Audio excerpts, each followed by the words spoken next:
Treneri vakar po rungtynių Valgo sakėt, kad tikitės, jog šiandien komanda žaidė geriau. Ar komanda žaidė geriau šiandien? Skaitau, kad geriau. Aišku, pritruko, kaip sakyt, vieno žmogaus dar.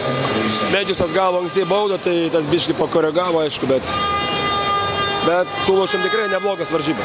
Treneri, kaip reikėtų spręsti tą Medžiuso pražangų problemą, nes jinai kartuojasi visą sezoną?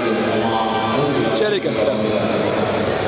Šiandien komanda padarė tik 6 klaidas, ar galima sakyti, kad krepšinis buvo kokybiškas iš Juventus? Sakau, geros varžybos tikrai, bet, kaip sakyti, tas nuovargis, biškutė, ta kelionė, bet džiaugiuosi už tai, kad vyrai tikrai parodė charakterį, susikovėm šauniai. Neblogai tikrai. O kasgi nutiko tam Juventus taiklumui? Vėlgi, vienas tritaškis iš 16. Nežinau, matot, sunku pasakyti iš tikrųjų. Negaliu pasakyti. Kaip vertina treneri visą tą Babelo reguliarų sezoną, kurį šiandien Juventus komanda baigė? Aišku, būtume laimėję, būtų buvę kitaip, būtų daug geriau buvę. Ta nuotaika kitokia biškai. Yra kaip yra, nieko nepadarys.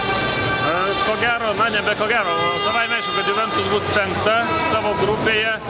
Kaip tas rezultatas jums, jūsų akimis? Galėjo būti geriau. Būtų teigiamas taškų santykis su Baronsais, būtume buvę 4, bet ką padarys. Toks jau tas krepšinis.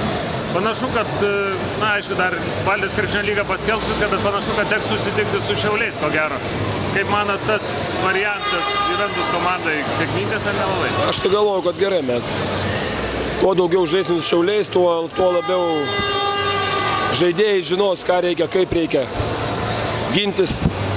Nors, sakau, mūsų gynyba dabar antros varžybos neblogos prieš Tartu, tikrai skaitau, kad neblogai susigynėm.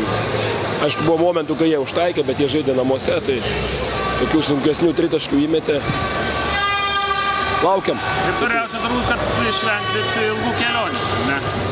Tas aišku, tas gal pliusas yra, teisingai.